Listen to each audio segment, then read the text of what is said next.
Welcome to Swarna சமையல். வாங்க வீடியோக்குள்ள போகலாம். நம்ம இன்னைக்கு பார்க்க போறது கேப்ப மாவு அடை. அதுக்கு தேவையான பொருட்கள் என்னென்னு பார்க்கலாமா? கேப்ப மாவு ஒரு 1/4 கிலோ மாவு எடுத்துக்கோங்க.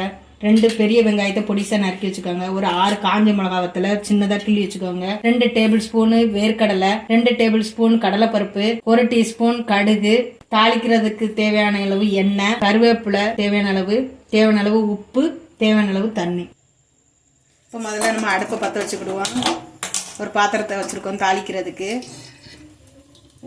2 டீஸ்பூன் எண்ணெய் தாளிக்கிறதுக்கு வச்சுக்கோங்க. எண்ணெய் காஞ்சிட்டா பண்ணிடுச்சு. 1 டீஸ்பூன் கடுகு போட்டுக்கோங்க.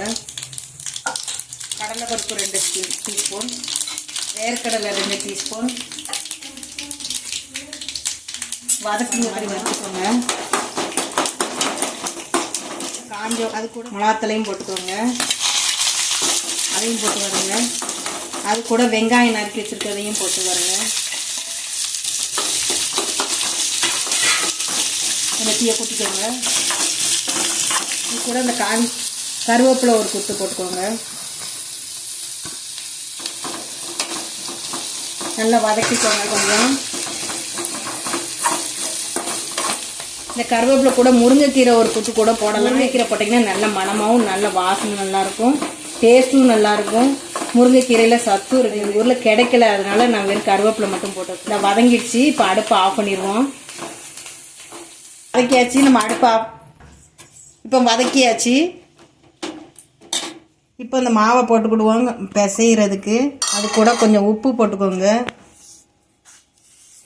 தேவையான அளவு எவ்வளோ தேவையோ அதை போட்டுக்கோங்க. தண்ணி விட்டு பிசைங்க. கொஞ்சம் சப்பாத்தி மாவு பதத்துக்கு பிசைஞ்சிக்கோங்க தண்ணி விட்டு. இது நல்ல தண்ணி இழுக்கும் இந்த ராகி மாவு.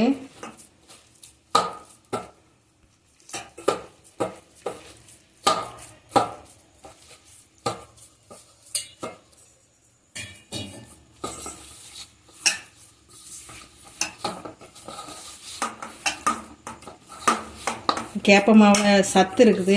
வாரத்துக்கு ஒரு முறை நாளும் ராகி எடை போட்டு செஞ்சு சாப்பிடுங்க. கால்சியம் சத்து இருக்குது.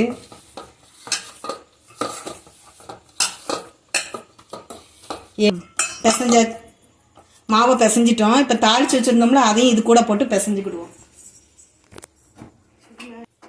இப்போ இது கூட இந்த தாளித்து வச்சுருக்க மசாலாவையும் போட்டு பிசைஞ்சுக்கிடுவோம்.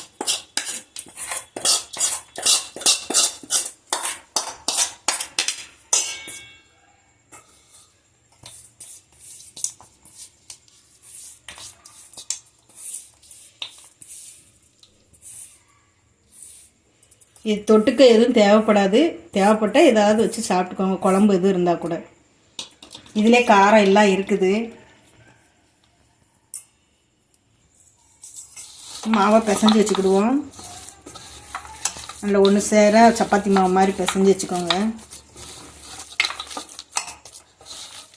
இப்போ நம்ம பிசைஞ்சாச்சு. இந்த மாவை பிசைஞ்ச மாவை வச்சுட்டு அடுப்பில் தோசைக்கல்லை காய போடுவோம். இப்போ நம்ம அடுப்பை பற்ற வச்சுட்டு ஒரு தோசைக்கல்ல போட்டுக்கோங்க. கல் காயட்டும். கல் காய்ஞ்சிருச்சுப்போ நம்ம எண்ணெய் தடவிக்கிடுவோம்.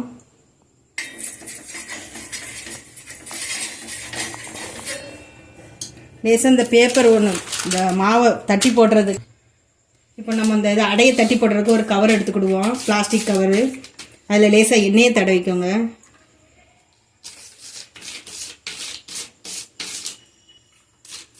தடவிட்டு இந்த மாவை உருட்டிக்கிட்டு சப்பாத்தி மாவை இப்படி கையிட்டு தட்டுங்க. ப்ரெஸ் பண்ணி விடணுங்க. நம்மளுக்கு எவ்வளோ மெல்லிசாக வேணுமோ அவ்வளோ மெல்லிசாக தட்டிக்கலாம். கனமாக வேணாலும் கனமாக தட்டிக்கலாம். எண்ணெய் காஞ்சிடுச்சு. கல் சூடாயிடுச்சு.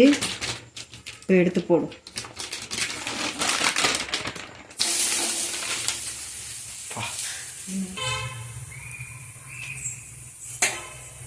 ஒரு பக்கம் வெந்துடுச்சு. திருப்பி போட்டுக்கிடுவோம்.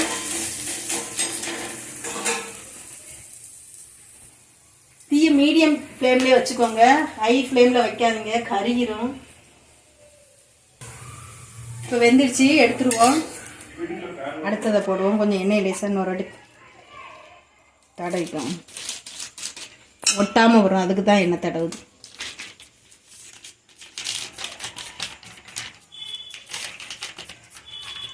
மெல்லிசா தட்டிக்கும்.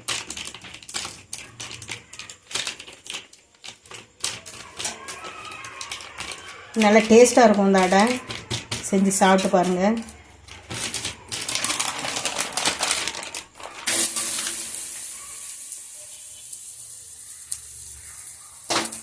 லேசாக எண்ணெய் விட்டுக்கோங்க.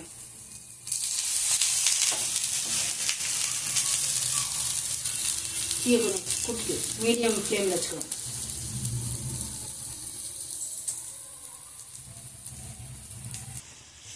ஒரு பக்கம் வெந்துடுச்சு, பரட்டி போட்டுக்கிடுவோம். ராகி அடை வெந்துடுச்சு, எடுத்துருவோம். எடுத்து ராகி அடை ரெடி.